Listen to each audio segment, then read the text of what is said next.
नमस्कार। जय श्री राम। जय भारत। जय हिंद। मैं अशोक जरोठी। दोस्तों, चुनाव से पहले बांग्लादेश के अंदर भूचाल आ चुका है और पूरा खेल पलट गया है। भारत और शेख हसीना के जो विरोधी थे ना, उनमें आपस में बहुत जबरदस्त जंग छिड़ चुकी है। सभी भाइयों से प्रार्थना है इस वीडियो को आखिर तक देखें, ज्यादा से ज्यादा भाइयों को शेयर करें। जिस भाई ने मेरा चैनल सब्सक्राइब नहीं कर रखा, कृपा करके मेरे चैनल को सब्सक्राइब भी कर लेना।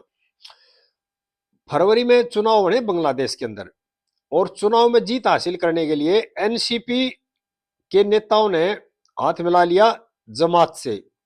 और जमात से जैसे ही हाथ मिलाया, उसके बाद एनसीपी में विरोध शुरू हो गया और धड़ाधड़ इस्तीफे देने शुरू कर दिए। शेख हसीना के जो विरोधी थे ना, उनके अंदर अपने आप फूट पड़ गई है। और तख्ता जो लोगों ने मिलकर पलटा था ना, उनके अंदर आपस में जंग छिड़ गई बांग्लादेश के अंदर।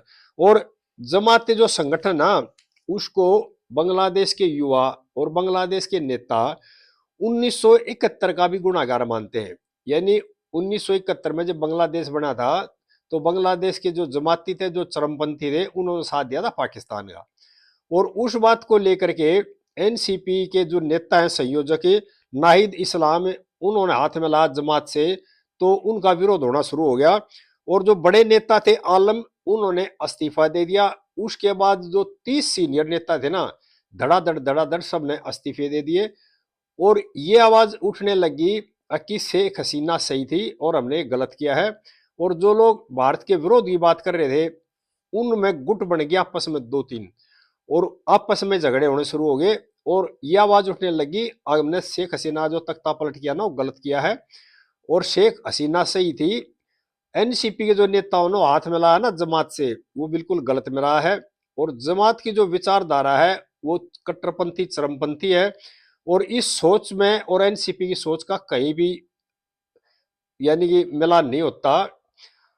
और जो खेल था ना, जो खेला था चरमपंथियों ने, वो बांग्लादेश के युवाओं के नेता के समझ में आ गया है। और अब आप अपने आप को वो ठगा हुआ महसूस कर रहे हैं। और जो बड़े बड़े नेता थे सीनियर, उन्होंने जो संयोजक थे नाहिद इस्लाम, उसका विरोध किया खुल करके।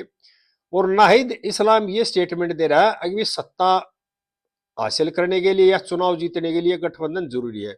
यानी कि जो पूरा खेल खेल रहे थे ना नाहिद इस्लाम और जो कई नेता थे, उनका जो पूरा फोकस था इलेक्शन जीतने के ऊपर। उन्होंने ये नहीं देखी अगर जिस जमात से हम गठबंधन कर रहे हैं, हाथ मिला रहे हैं, उसके प्रति जनता की भावना क्या है।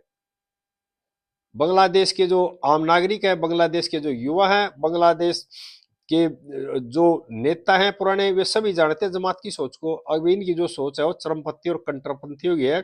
और सीधा में सीधा इनका जो संबंध है ना, एक तरह से पाकिस्तान के इशारे पे जो खेल हुआ था, उसको जनता ने समझ लिया है। और जैसे ही एनसीपी ने हाथ मिला, तो जब भी आवाज उठनी शुरू होगी विरोध में। और उसके बाद बड़े बड़े कई नेताओं ने पल्ला झाड़ लिया, एनसीपी को ही छोड़ दिया। लेकिन क्या है, पार्टी को बचाने के लिए और सत्ता में आने के लिए अब भी नाहिद इस्लाम कोशिश कर रहा है। लेकिन जो कई बड़े बड़े नेता थे ना, उन्होंने इस विचारधारा के साथ जुड़ने से मना कर दिया बिल्कुल, और गठबंधन का बहिष्कार करना शुरू कर दिया है। और जितने भी जो नेता थे जिन्होंने आंदोलन में भाग लिया था, जिन्होंने शेख हसीना का विरोध किया था, शेख हसीना का तख्ता पलट किया था, उन्हीं लोगों में से 30-35 जो सीनियर नेता है ना, उन्होंने एनसीपी का साथ छोड़ दिया है। और जो विरोध किया था ना, उसके बारे में पछतावा करने लग रहे हैं कि शेख हसीना को हमने गलत हटाया है। और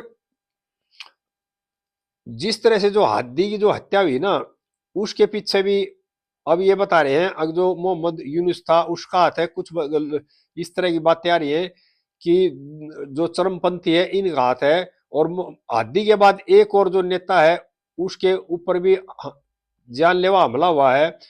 तो इस तरह की जो हालात बने ना, और जो संसाधनों में आग लगा दी, फूक दी, और हिंदुओं के प्रति जो नफरत शुरू हुई, तो उससे जो देश को नुकसान हुआ था। जो विरोधी नेता थे शेख हसीना के, उन्होंने विरोध तो किया उस टाइम खुल करके, लेकिन अब उनके बात ये समझ में आई है कि हमने बहुत बड़ा नुकसान कर लिया है। और शेख हसीना को हटा करके, और एनसीपी के पीछे जो लोग काम कर रहे थे, वो उनकी साठगांठ थी जमात से, जो चरमपंथियों से। और जैसे ही गठबंधन किया चरमपंथियों से, एनसीपी पार्टी में विरोध होना शुरू हो गया।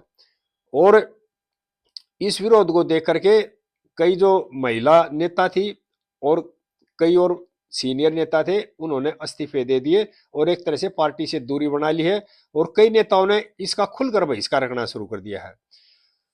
और बांग्लादेश के अंदर आम जनता में भी ये बात अब आने लगी है कि शेख हसीना का जो तख्ता पलट किया ना, उसके पीछे चरमपंथियों का, आईएसआई का और जो बाहर की बड़ी बड़ी ताकतें थी उनका हाथ था। और भारत के जो विरोध में सवर गूंज रहे थे, अब वे लोग यानी कि भारत की प्रशंसा करने में लग गए एक तरह से, क्योंकि उन्होंने अपने नुकसान को देख लिया है।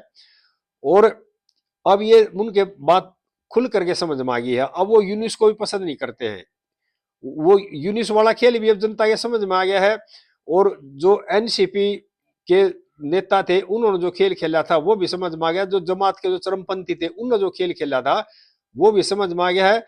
और इस बात का खुलकर विरोध होना शुरू हो गया अब। और लोग वापस दोबारा शेख हसीना के मत में बातें करने लगे, बोलने लगे हैं। और चरमपंथियों का और विरोधियों का ना, जिन्होंने तख्ता पलट किया था, उनका विरोध करने शुरू कर दे हैं।